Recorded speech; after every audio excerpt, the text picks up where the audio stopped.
Shadow work एक हिस्सा है हमारा जो हमसे छुपाया गया है, और ये जो हिस्सा है हमारा जो छुपा हुआ है वो धीरे धीरे बनते गया, जहाँ पे जो चीज़ें हम एक्सप्रेस नहीं कर पाए वो वहाँ पे जाके छुप गई। एक सोल लेवल पे क्या ट्रांसफॉर्मेशन होगा अगर कोई भी इंसान शैडो वर्क करता है तो? लाइफ हमारी ईगो से लीड कर रहा है ना, वो अब ज़्यादा सोल से लीड करना चालू करेंगे। इंस्टिंक्ट, हमारी अंदर की आवाज़ जो होती है, जिसको हमने बहुत लोगों ने दबा के रखा है, एंड जो मैं बोलती हूँ इंग्लिश में वर्ड जो है ऑथेंटिक नेचर जो है किसी का भी, वो बाहर आता है। तो आप बहुत रियल हो जाते हो। आपके पेरेंट्स में से कोई अगर नार्सिसिस्टिक था, ठीक है, it's very difficult to grow up with a narcissistic parent. तो प्यार जितना चाहिए उतना मिलता नहीं है, और अगर मिलता भी है तो बहुत कंडीशनल होता है। मतलब आपको एकदम एक्सेल करना पड़ेगा। इनर चाइल्ड का रोल आपसे जानना चाहूंगी कि कैसे ये हमारी पर्सनालिटी फॉर्म करता है। इनर चाइल्ड का पूरा फॉर्मेशन हुआ है ऑब्वियसली बचपन में, बट लोगों को लगता है सिर्फ बचपन में है। It's not. Inner child is even you last week, that is also an inner child aspect.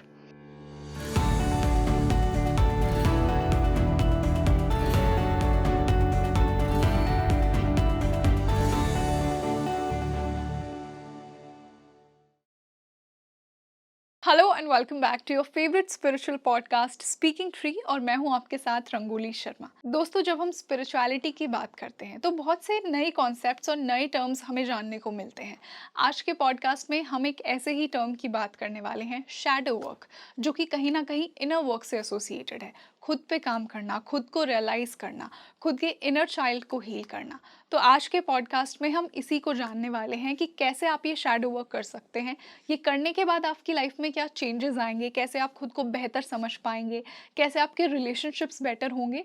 तो आज इन्हीं सब पर चर्चा होगी, और इसी बेहद खास डिस्कशन के लिए आज हमारे साथ जुड़ी हैं एक shadow work expert Aditi Nirvan ji. Ma'am, welcome to speaking tree. Thank you. तो मैम, आज का पॉडकास्ट बहुत ही इंसाइटफुल होने वाला है हमारी ऑडियंस के लिए, क्योंकि आज हम साइकोलॉजी और स्पिरिचुअलिटी के मिक्स की बात करने वाले हैं। आप ऑफ द कैमरा हमने काफ़ी टॉपिक्स को डिस्कस किया, और उन्हीं में से एक था शैडो वर्क। तो आज हम शैडो वर्क पे बात कर रहे हैं। आई एम श्योर बहुत से लोग हमारी ऑडियंस में उन्होंने इस टर्म को पहली बार सुना होगा। तो अगर हमें सिंपल टर्म्स में किसी को समझाना हो, शैडो वर्क क्या होता है? शैडो वर्क एक हिस्सा है हमारा जो हमसे छुपाया गया है, और इसका क्रिएशन चालू हुआ था जब हम बहुत छोटे थे। ओके। हमने कई चीज़ें देखी, कई चीज़ें महसूस की लाइफ में। कहीं कहीं एरियाज़ में शायद थोड़ा ट्रॉमा हुआ या अब्यूज़ हुआ, या पेरेंट्स कैसे थे, कैसी अपब्रिंगिंग थी हमारी, फैमिली में कौन थे, हमारे रिश्ते कैसे थे, हमारा एजुकेशन कैसा था। ये सारी चीज़ों ने हमारे ऊपर बहुत इन्फ्लुएंस किया है, और ये जो हिस्सा है हमारा जो छुपा हुआ है वो धीरे धीरे बनते गया, जहाँ पे जो चीज़ें हम एक्सप्रेस नहीं कर पाए वो वहाँ पे जाके छुप गई। So these are parts of us that we hide, जो चीज़ें हम सप्रेस करते हैं, नोइंगली और अननोइंगली जिन्हें नोइंगली हमने अननोइंगली छुपाया है। दोनों। जी। And we never know what these are. And 30 साल के बाद करीब, एक्चुअली इसको मिड लाइफ कहते हैं, जहाँ पे शैडो निकल जाती है। It start showing up in your life. जो चीज़ें हमने छुपा के रखी अब हमारे रिश्तों में निकल आती है, हमारे रिफ्लेक्ट काम होती है। में निकल आती है, रिफ्लेक्ट होती है उसमें। तो सडनली अगर करियर में धक्के खा रहा है, रिलेशनशिप ठीक नहीं जा रहा है, शादी ठीक नहीं जा रही है, बच्चों के साथ इश्यूज है, मॉनेटरी प्रॉब्लम्स है, इसका सारा रूट हमारे शैडो में है। So this is something we carry for our whole life, and if we don't learn how to face it, it controls us completely. It controls our entire life. तो क्या ये एक तरह से सेल्फ रियलाइजेशन है कि हमें हमारे अंदर जो भी हो रहा है, जिसको हमने अटेंड नहीं किया था अभी तक बहुत सालों तक, अचानक से वो हमें रियलाइज होने लग जाता है, क्योंकि वो किसी ना किसी प्रॉब्लम की फॉर्म में हमारे सामने आने लग जाता है। That's right. Okay. That's how it तो is. हम इस पे वर्क कैसे कर सकते हैं? I think एक बहुत सिंपल तरीका है जो है जर्नलिंग, ओके। इन चीज़ों को लिखना। एंड मैं हमेशा कहती हूँ लोगों के, हम सच्चाई को बहुत अवॉइड करते हैं। शैडो वर्क और शैडो वर्क के जर्नलिंग में हमारी सच्चाई पन्ने पे दिखती है। हम एक्चुअली कौन सी बात को अवॉइड कर रहे हैं हमारे अंदर, यू नो क्योंकि माइंड बहुत स्मार्ट चीज़ है। वो मस्त तरीके से नेविगेट करता है, अवॉइड करता है। तो हम we never get a chance to see that truth. जैसे अगर हम किसी को मैनिपुलेट कर रहे हैं और हम अनकॉन्शियसली कर रहे हैं, हमें पता भी नहीं है हम कर रहे हैं। और ये तरीका हमने सीखा जब हम 4 या 5 साल के थे, क्योंकि 7 बच्चे थे घर में, हम सबसे छोटे, मांगे तो कैसे मांगे 6 लोगों की लाइन लगी पड़ी है हमारे सामने, लोगों को वक्त नहीं है हमारे लिए। तो मैनिपुलेट कर कर के लोगों से चीज़ें निकालना, ये हमने सर्वाइवल मैकेनिज्म सीखा बचपन में। पर जब बड़े हुए, वही survival mechanism is still playing out हमारे रिश्तों में। पर अभी तो प्रॉब्लम नहीं है ना, वो हमारे आगे 6 लोग तो नहीं है। इन अ रिलेशनशिप और अ मैरिज यू 1 to 1, अभी you don't need to manipulate any more. पर इतने सालों से कर रहा है, और हमने जो सर्वाइवल के लिए चीज़ चालू की थी, it's now working against us. क्योंकि वो हमारी पर्सनैलिटी बन चुकी है। एब्सोल्युटली। और ये शैडो एस्पेक्ट हमें दिखेगा भी नहीं, सामने वाला पॉइंट आउट करेगा आप बहुत मैनिपुलेटिव हो, और हमें नहीं दिखेगा ये। और ये हर तरह से हमारे रिलेशनशिप्स में रिफ्लेक्ट होगा। Absolutely, absolutely. जो हमारे कनेक्शंस आजकल बिगड़ रहे हैं, वो Yes. इसीलिए क्योंकि हम खुद खुद को हम नहीं जानते हैं। नहीं। वो सेल्फ रियलाइजेशन नहीं है हमारे अंदर। एब्सोल्युटली। तो अगर किसी को शैडो वर्क स्टार्ट करना है, सिंपली बिना किसी कोर्स के घर पे ही, अगर उसे खुद को जानने की वो जर्नी को चालू करना है, तो कहाँ से वो एक ट्रिगरिंग पॉइंट होगा? I think you need to look at जो चीज़ें आपको ट्रिगर कर रही है लाइफ में हर रोज़। मतलब आपका किसी के साथ कोई इश्यू है, आप किसी को ब्लेम कर रहे हो, या तो आप प्रोक्रास्टिनेट कर रहे हो, किसी चीज़ को टालना बार बार, या आप बहुत एकदम मतलब ऐसे लग रहा है कि लाइफ में सिर्फ चीज़ें मेरे साथ होती है, विक्टिम बन रहे हो। तो अगर ये सारी चीज़ें हैं, तो आप इन चीज़ों को लिख लो पहले। When you right it down ना, तो थॉट्स एकदम साफ नज़र आते हैं पेपर पे, हमारी सच्चाई वहीं के वहीं दिख जाती है। एंड शैडो वर्क के लिए ना स्पेसिफिक क्वेश्चंस होते हैं जर्नल करने के लिए। तो मैं ये क्वेश्चंस लोगों को देती हूँ आपकी जर्नलिंग की जर्नी चालू करने के लिए। और ये बहुत पॉइंटेड क्वेश्चंस होते हैं, इनको कहते हैं शैडो ट्रिगर्स। ओके, तो आपका ये सेट ऑफ क्वेश्चंस है जहाँ हाँ। से कोई भी इंसान स्टार्ट कर सकता है। एब्सोल्युटली। ओके, तो अगर आप बताना चाहें क्या हैं वो क्वेश्चंस? सो फॉर एग्जांपल, अगर आप मैनिपुलेट कर रहे हो किसी को अनजाने, ठीक है, and if I ask you the shadow question, if I never manipulate anyone in a relationship, what am I afraid I will never have?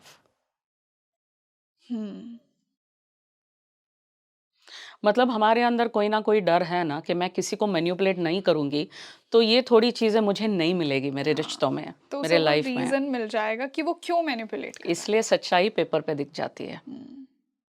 Okay, and ये बहुत इंटरेस्टिंग चीज़ है कि हम शैडो वर्क में हम किसी को गलत नहीं करते, खुद को भी नहीं।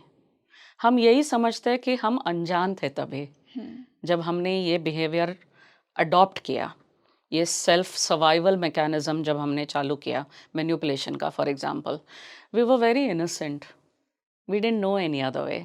या तो हमने घर में किसी को देखा करते हुए, तो हमने सोचा ये कर रहे हैं तो हम भी कर सकते हैं ना, क्योंकि बच्चों को उतना समझ में नहीं आता है ना। जैसे बड़े होते गए, we didn't see anything wrong with it. So when we actually do shadow work, self blame guilt की जगह नहीं है इसमें, सिर्फ सच्चाई को साफ साफ देखना। That's the only thing that matters. जितना तुम साफ देखोगे उस चीज़ को, वो चीज़ कम होते जाएगी आपके लाइफ में फिर, बिकॉज आपने अब अपने अंदर वो मैनिपुलेशन को एक्सपोज कर दिया है। अब उसका गेम खत्म। अब जो कंट्रोल उसका था आपके लाइफ में, क्योंकि आप समझ गए कि ये गेम मैं क्यों खेल रही हूँ, क्योंकि मुझे ये डर है कि मुझे ये चीज़ें नहीं मिलेगी। तो तब समझ में आता है कि इन चीज़ों को पाना, इसके लिए दूसरे तरीके भी है, and not just manipulation. So you find that you don't need to manipulate any more when you face the truth. Okay, तो जर्नलिंग एक मेथड है, और क्या मेथड्स हो सकते हैं जिनसे शैडो वर्क हो सकता है? एक है मिरर वर्क मेथड, ओके। इसमें विजुअलाइजेशन होता है, बट ये जो होता है ना, I feel it's not, it doesn't go to the root fully. ये when you want to meet your shadow for the first time, उसके लिए ठीक है। कई लोगों को जर्नलिंग पसंद नहीं है, लिखना पसंद नहीं है, तो उनके लिए ये विजुअलाइजेशन मैं करवाती हूँ, and they get to meet that part of themselves that is, either surviving or coping, if it is anger or if it is fear, जो भी है हमारे अंदर, they meet it for the first time। पर उसके बाद journaling करना बहुत important है, because to face it fully and go to the root is the critical part. So journaling is the main part of shadow work. It is the only part of shadow work, without which actually the work doesn't get done fully. Ma'am, इसी से मैं ये पूछना चाहूँगी कि क्या journaling इतनी effective है कि एक इंसान को खुद के बारे में बहुत रियलाइजेशंस हो जाएँगे? क्योंकि कुछ लोग अपने बारे में बहुत सी चीज़ें एक्सेप्ट कर ही नहीं पाते हैं। लाइक फॉर एग्ज़ाम्पल, कोई एक्सेप्ट नहीं करेगा ईज़िली कि मैं एक बहुत ही अहंकारी, इगोइस्टिक इंसान हूँ। तो वहाँ पे जर्नलिंग कैसे हेल्प कर सकती है? But that is not the problem. Okay. So here's the thing. If you say I'm egotistic, कोई मानेगा ही नहीं, हुँ, करेक्ट? एग्ज़ैक्टली। तो but if you ask them कि आपको गुस्सा आता है? हुँ, हाँ, आता है। किन चीज़ों पे आता है? इन चीज़ों पे आता है। लोगों पे आता है? हाँ, इन लोगों पे आता है। क्यों आता है? इन वजहों के। So whatever the reason is, they are able to see that reason, and they are able to accept that they get angry in a unhealthy way. Anger itself is not the problem. Expressing it in an unhealthy way is the problem. Yes, Yeah. So we can't call it ego. Okay. Because ego ऐसा शब्द है ना कि लोग डर के मतलब shut down हो जाते हैं। तो छोटी छोटी चीज़ों में उनको पकड़ना बहुत इम्पॉर्टेंट होता है इसमें। ईगो मतलब क्या? आप एग्जैक्टली कौन सी चीज़ के बारे में बात कर रहे हो? Are you talking about anger? आप जेलसी के बारे में बात कर रहे हो? पावर के बारे में बात कर रहे हो? किस चीज़ के बारे में बात कर रहे हो? सो सिर्फ जर्नलिंग नहीं है इसका main heart, it's the questions that we ask. क्योंकि लोगों को एग्जैक्ट सवाल पूछना नहीं आता। हम बहुत रैंडम क्वेश्चंस पूछते हैं लोगों को। क्वेश्चंस विथ इंटेंट हमें क्लैरिटी देता है। इसलिए ये शैडो ट्रिगर क्वेश्चंस जो होते हैं, these are questions with a very sharp and very clear intent, कि वो खरोच के अंदर से उसको पुल आउट करे, रूट को पुल आउट करे, ट्रूथ को एक्सपोज करे। So the questions are very critical also. It's not just the journaling, okay, it's the entire package. Okay. तो ये जो जर्नलिंग का पार्ट है, ये आई एम श्योर एक प्रोसेस होगा पूरा। हाँ, correct, it is a process. तो प्रोसेस ये है कि आप अगर इशू लेके आओगे, मैं समझ जाऊँगी कि इसका रूट क्या है। अभी इंटरेस्टिंग बात यह है कि हर एक जो आता है सामने, मुझे उनका शैडो पार्ट बहुत जल्दी नज़र आता है। हुँ, तो वो शैडो पार्ट नज़र आने के बाद मैं वो सवाल को फॉर्म करके आपको दे देती हूँ। जी, फिर आप वो सवाल को लेके आप जर्नलिंग कर सकते हो। फिर आप एकदम डीप जाके आप रूट तक पहुँचोगे, ओके, और आपको एग्जैक्ट समझ में आएगा। The way I see your shadow, you will see your shadow exactly the same way. Okay, ये है इसका प्रोसेस। ओके। तो मैम, एक सोल लेवल पे क्या ट्रांसफॉर्मेशन होगा अगर कोई भी इंसान शैडो वर्क करता है तो? आई थिंक जो हम लाइफ हमारी ईगो से लीड कर रहे हैं ना, हुँ, वो अब ज़्यादा सोल से लीड करना चालू करेंगे।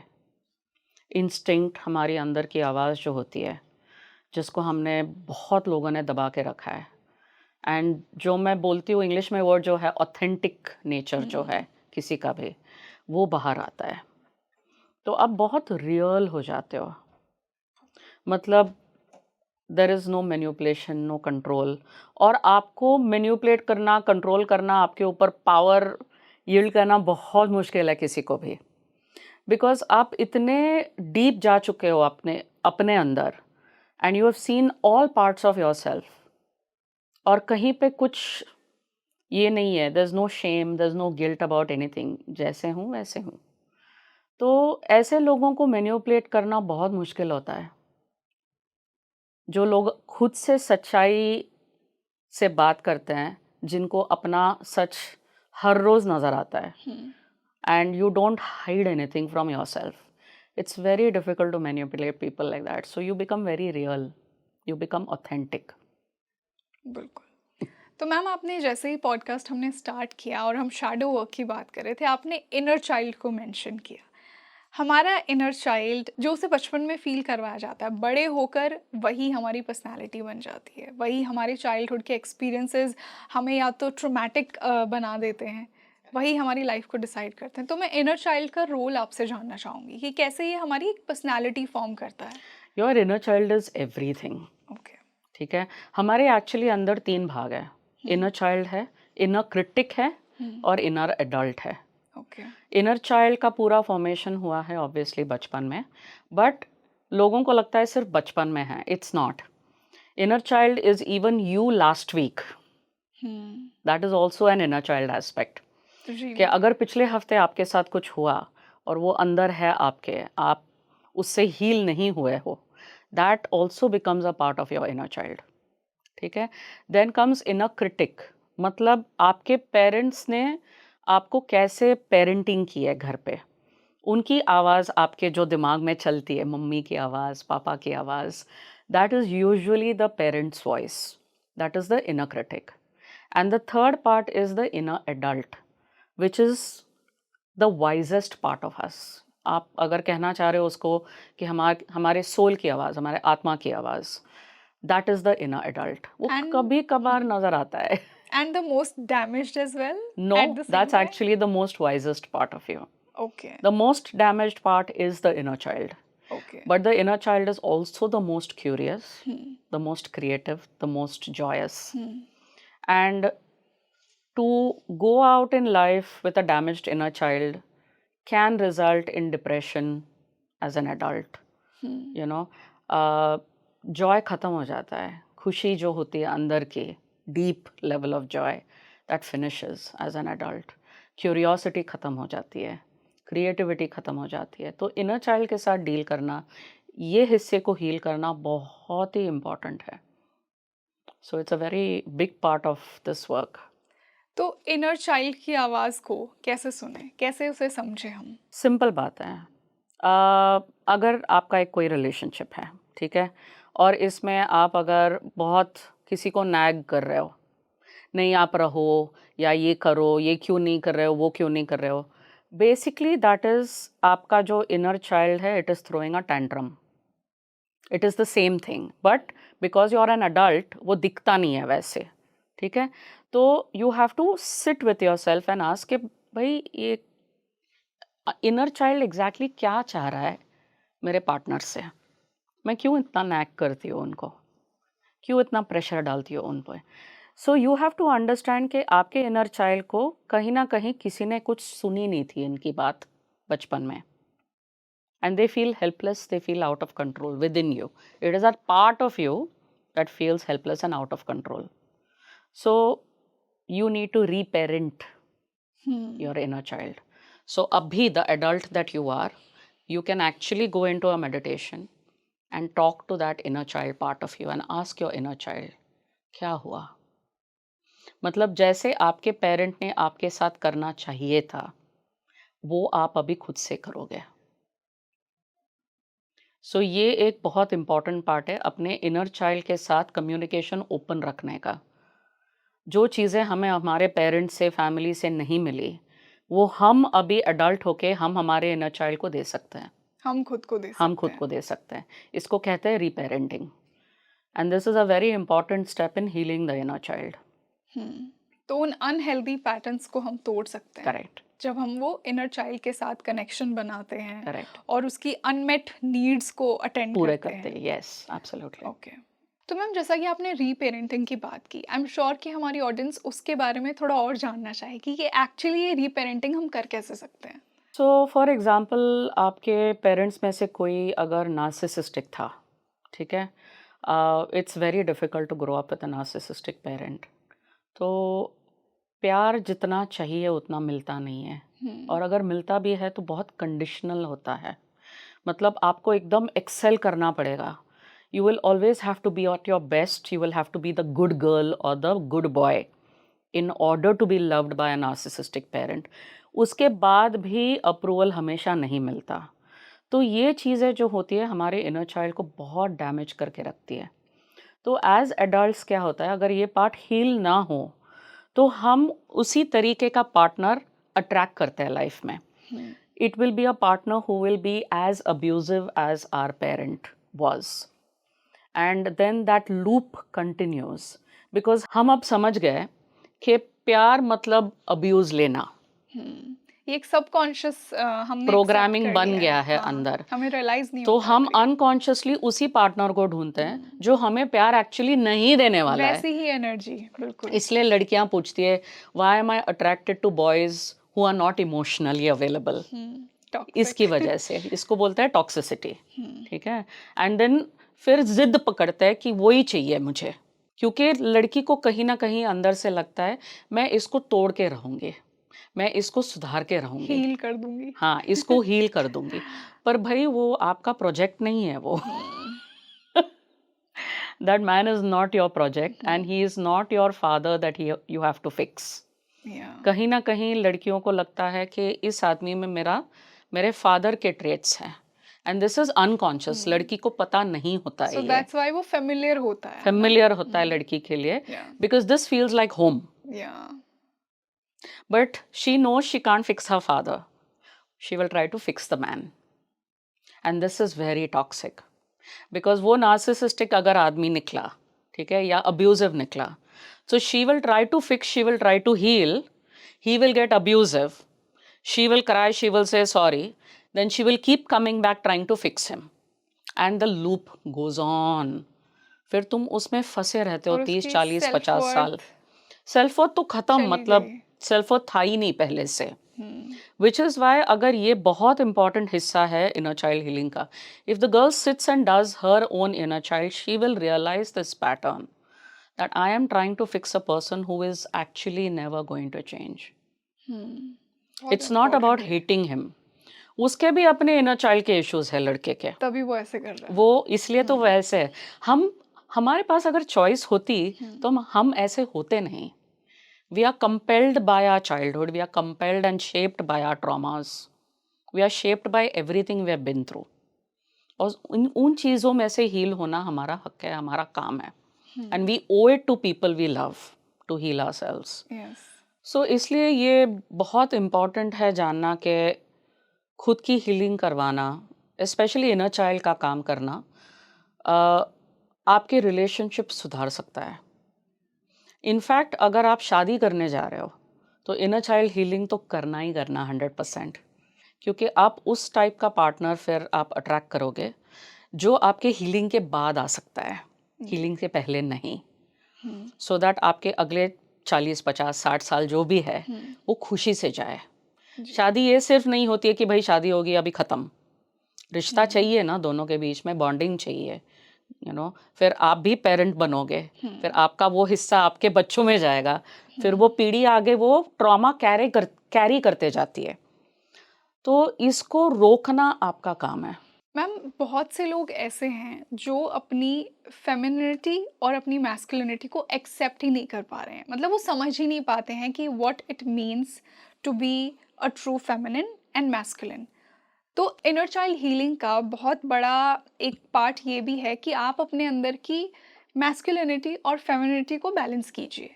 तो हम इन्हें कैसे बैलेंस कर सकते हैं और कैसे हम अपने पूरे प्योर फेमिनिन और मैस्कुलिन वर्जन में आ सकते हैं? Actually this is not just with inner child. Okay. ये एडल्ट होके भी इश्यूज होते हैं इसके. ये इनर चाइल्ड के टाइम पे, मतलब बचपन के टाइम पे फॉर्म होता है, बट आप ये कभी भी चेंज कर सकते हो इसको. प्योर फेमिनिन और प्योर मैस्कुलिन बनना पॉसिबल नहीं है. ओके. सबको दोनों का बैलेंस रखना चाहिए. अगर आप प्योर मैस्कुलिन बनोगे एंड आप में फेमिनिनिटी नहीं रही तो उसको कहते हैं टॉक्सिक मैस्कुलिनिटी. क्योंकि फेमिनिन एनर्जी आपको बैलेंस जो कर सकती है वो एब्सेंट है. और एग्जैक्टली फेमिनिन एनर्जी के लिए भी वही है. मैस्कुलिन एनर्जी रहना बहुत इम्पॉर्टेंट है. दोनों एनर्जीज का बैलेंस आपको फिर बैलेंस्ड रिलेशनशिप्स में लेके जाएगा. नहीं तो आप बहुत ही ज़्यादा फेमिनिन होगे तो you will attract a very highly masculine person, and then there can be a full war. क्योंकि एक तो इतना सॉफ्ट है, एग्जैक्टली। एक या इतना अग्रेसिव एक बहुत डोमिनेट करेगा, एक बहुत मैनिपुलेट करेगी। डू यू थिंक कि या extremely so feminine energy is manipulated? So feminine masculine में भी there is a dark side and there is a light side. क्या है वो? जैसे फेमिनिन में है सॉफ्टनेस, वल्नरेबिलिटी, हाँ, इमोशनल, हाँ, सेंसिटिव रहना, ये इसके लाइट हाँ, साइड्स हैं। अच्छी साइड से ठीक है। हैं। मैनिपुलेटिव होना, ठीक है, सेडक्टिव होना, ठीक है, ये सब these are the negative traits of the feminine.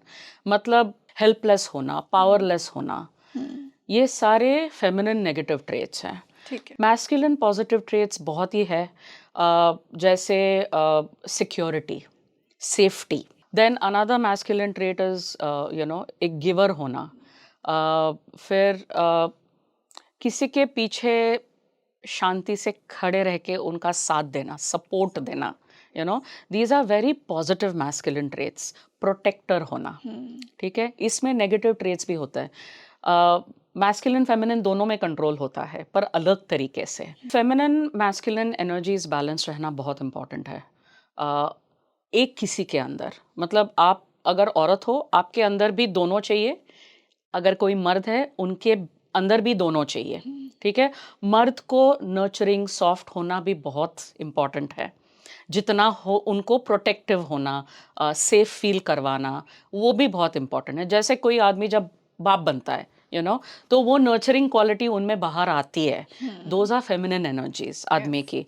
तो ये इन पर्टिकुलर हमारे देश में मैंने ये बहुत ऑब्जर्व किया है कि इंडियन घरों में ज़्यादातर लड़कों को सिखाया नहीं जाता है फेमिनिन एक्सेप्ट करना। और स्पेशली अगर वो इमोशंस एक्सप्रेस करते हैं तो वो कहीं ना कहीं एग्जैक्टली, एक वीकनेस का एग्जैक्टली, साइन माना जाता एग्जैक्टली। कि लड़के रोते नहीं, राइट, लड़के इमोशंस नहीं दिखाते अंदर, everything is stored inside. So this can kill the feminine energy in a man. तो आप समझ लो ना, मतलब अगर आदमी ने अपने खुद की फेमिनिन एनर्जी अगर कंप्लीटली मतलब मार ही दी, तो वो कैसे बाप बनेगा? वो नर्चरेंस, प्रोटेक्टिव नेचर, सॉफ्टनेस कहाँ से आएगी अपने बच्चे की तरफ? ये सारे फेमिनिन एनर्जीज है। The same way for a woman, कि अगर उसके अंदर अगर मैस्कुलिन एनर्जी कभी नर्चर नहीं की, तो व्हेन शी ग्रोज वो अपने आप को कैसे असर्ट कर पाएगी? अगर किसी को एकदम क्लियरली ना बोलना हो, बहुत मुश्किल पड़ेगा उससे। हमारे लाइफ में स्ट्रक्चर लाना, चीज़ों को खड़ा करना, क्रिएट करना, कोई बिजनेस करना, काम पे जाना, ये सारे मैस्कुलिन एनर्जीज होते हैं। लड़कियां कर पाती है क्योंकि those energies exist in them. अगर if a girl doesn't accept उसके अंदर की masculine energy, she will not be able to create anything in the world outside. काम पे जाना भी मुश्किल पड़ेगा उससे। है। So everybody needs both the energies. इन दोनों का बैलेंस ज़रूरी है, बिल्कुल। तो मैम अब मैं ये जानना चाहूँगी कि शैडो वर्क से हमारे अंदर कैसे क्लैरिटी और ट्रांसफॉर्मेशन आता है? कैसे हम खुद को लेकर एक बेटर इमोशनल अंडरस्टैंडिंग लेकर आ सकते हैं? पहली चीज़ ये है कि हम खुद को बहुत अच्छी तरीके से जान लेते हैं। मैं किन चीज़ों से मतलब what am I capable of, what am I not capable, इतनी क्लैरिटी आ जाती है हम में। कोई अगर हमसे आके कुछ पूछे कि आप ये हमारे लिए कर सकते हो कि नहीं, आपको अंदर झांक के चेक भी नहीं करना पड़ेगा कि हाँ या ना। आप तुरंत बोल पाओगे ये मेरे से नहीं होगा, ये मैं आपके लिए करके दूंगी। उतनी क्लैरिटी आपको आ जाएगी तुरंत। ठीक है, वो एक बात है। दूसरी बात यह है कि कॉन्फिडेंस आ जाता है, because now you are more authentic. आप सच्चाई से अभी नहीं डरोगे, सोचना भी और बोलना भी, दोनों। तो if you need to talk to people, you will tell them honestly जो बात है। बहुत सारे लोग डर डर के रहते हैं कि अगर हम ये कहेंगे तो लोग क्या सोचेंगे। करेक्ट। तो जो भी है, 4 लोग हैं या घर के लोग हैं, सबके साथ हम बच के रहते हैं।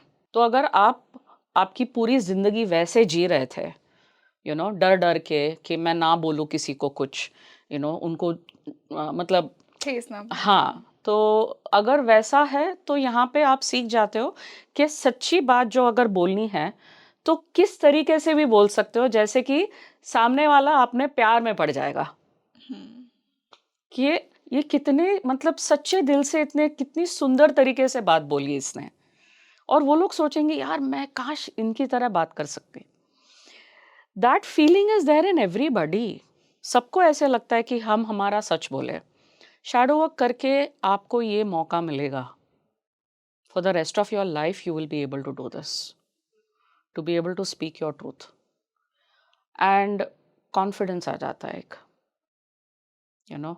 हमें फिर पता होता है हमारे लिए क्या सही है क्या नहीं है। डिसीजंस बहुत फास्ट लोगे फिर आप। कुछ भी चूज करना है लाइफ में, बहुत टाइम टालना पड़ेगा नहीं, इनफैक्ट टालना ही नहीं पड़ेगा आपको। कोई भी पूछेगा जो भी, हाँ कर सकते हैं नहीं कर सकते हैं, खत्म। एंड एक ग्रोथ, सेल्फ ग्रोथ जो होना है वो होते रहेगा हमेशा। So it's the ultimate weapon for truth. सबसे बड़ी चीज ये है शैडो वर्क का सबसे बड़ा गिफ्ट, सेल्फ अवेयरनेस। सिर्फ खुद का नहीं, दूसरों का भी। मतलब आप सोचो, अगर आप खुद को इतनी अच्छी तरीके से जान लो तो आपको दूसरे लोग भी उतने ही साफ साफ नजर आएंगे। इसका बहुत इंटरेस्टिंग ये काम है। तो घर वाले लोग, जैसे आपको अगर समझ में नहीं आ रहा है कि आपके मॉम डैड आपके साथ ऐसे क्यों बिहेव कर रहे हैं, या आपके हस्बैंड या वाइफ या आपके बच्चे या इन लॉज फॉर एग्जाम्पल, अगर बड़ी फैमिली हो तो हर एक जन उसमें से आपको एकदम साफ नज़र आ जाएगा।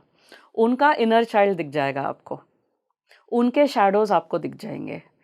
Then you are not reacting to them any more. अगर आके उन्होंने अगर चिल्ला के बात की तो आप वापस चिल्ला के बात नहीं करोगे, फिर आप धीमे आवाज़ में उनसे बात करोगे, क्योंकि आपको फिर समझ में आ रहा है कि ये इन इश्यूज़ की वजह से स्ट्रेस्ड होंगे, इसलिए मेरे ऊपर गुस्सा निकाल रहा है।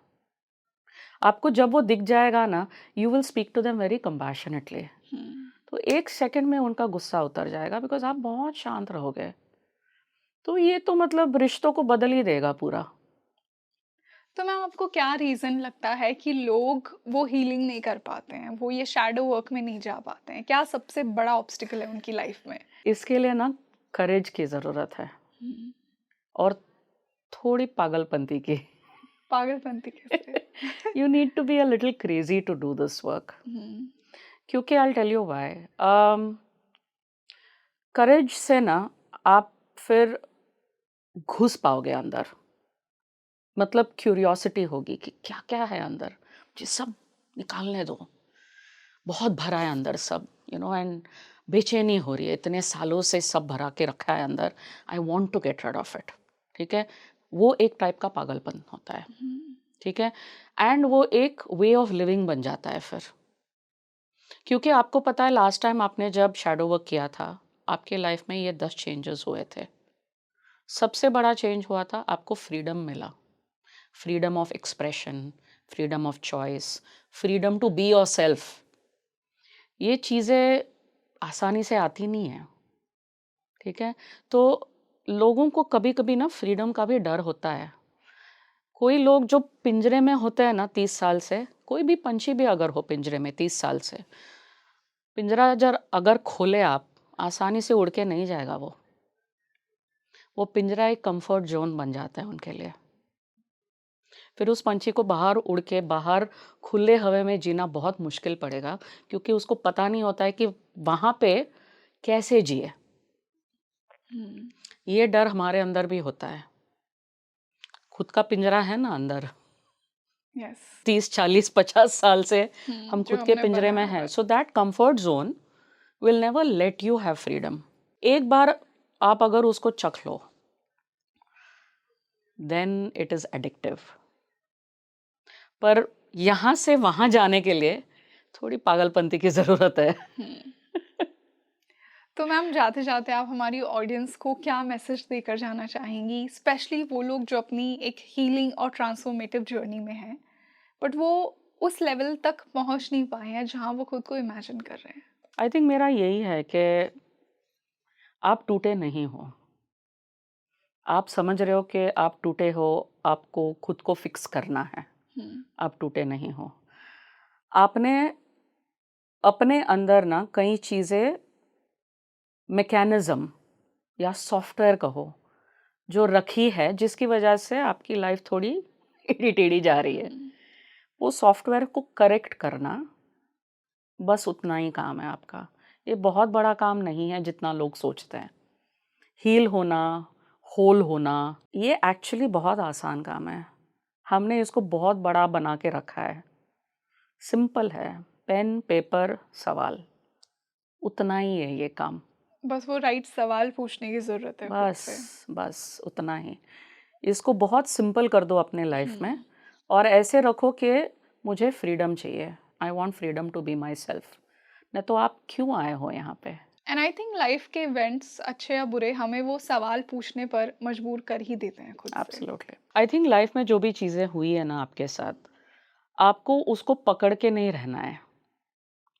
आपको ये देखना है कि इसके पीछे क्या सबक है, क्या लेसन है, मुझे ज़िंदगी क्या सिखाना चाह रही है, ठीक है? तो अगर आपने वो ट्रॉमेटिक इंसिडेंट्स को पकड़ के रखा, तो उसके पीछे का वो लेसन कभी आपको दिखेगा ही नहीं, जब तक आप अपने आप को सवाल नहीं पूछोगे। And then when you ask the question, आप समझ जाओगे कि ये चीज़ें मुझे डिफाइन नहीं करती है, ये चीज़ों ने मुझे शेप किया है। तो ये सबक जो सीखोगे, that is the shaping of you, hmm. But the trauma is the definition of you. So that is the difference, and your work is very simple. Keep asking questions. Ma'am इससे मैं ये भी पूछना चाहूँगी, हमने आज इतनी शैडो वर्क की बात की, अगर हम ऑनलाइन कुछ ऐसे कोर्सेज देखते हैं जहाँ पे कुछ हीलर्स ऑफर कर रहे हैं आपको कि 3 दिन में खुद को हील करें, खुद का इनर चाइल्ड आप इतने दिन में हील करें, शैडो वर्क करें, ये कहाँ तक सही है? क्या सच में खुद को हील करना इतना आसान है एक 24 घंटे की क्लास से? Yes and no, okay. because उसमें से कई चीज़ें हैं, अगर फॉर एग्जांपल कोई टेक्निक या टूल दिखा रहा है, तो उससे कभी-कभी तुरंत जो राहत मिलती है ना हमें, वो मिलती है, वो मिल जाती है। पर लाइफ लॉन्ग बड़ी-बड़ी चीज़ें जो होती है, ट्रॉमा होता है, अब्यूज़ होता है, किसी का डिवोर्स हुआ है, डेथ हुआ है, इन चीज़ों को टाइम लगता है। ये चीज़ें 3 दिन के अंदर नहीं हील हो सकती, इसके लिए वक़्त लगेगा। कई-कई चीज़ें हैं जो ये भी हो सकता है कि हम किसी चीज़ को हील करने के लिए एकदम पूरे के पूरे तैयार हैं। बस ये टूल सीखना है, 2-3 दिन में इसका शिफ्ट हो जाता है। वो भी हो सकता है लोगों का। तो आई एम नॉट सेइंग कि पूरे के पूरे गलत है या पूरे के पूरे सही है। इसमें से आपको समझना पड़ेगा कि हम हमारे लाइफ़ में क्या लेके आ रहे हैं, ये 3 दिन के क्लास के लिए।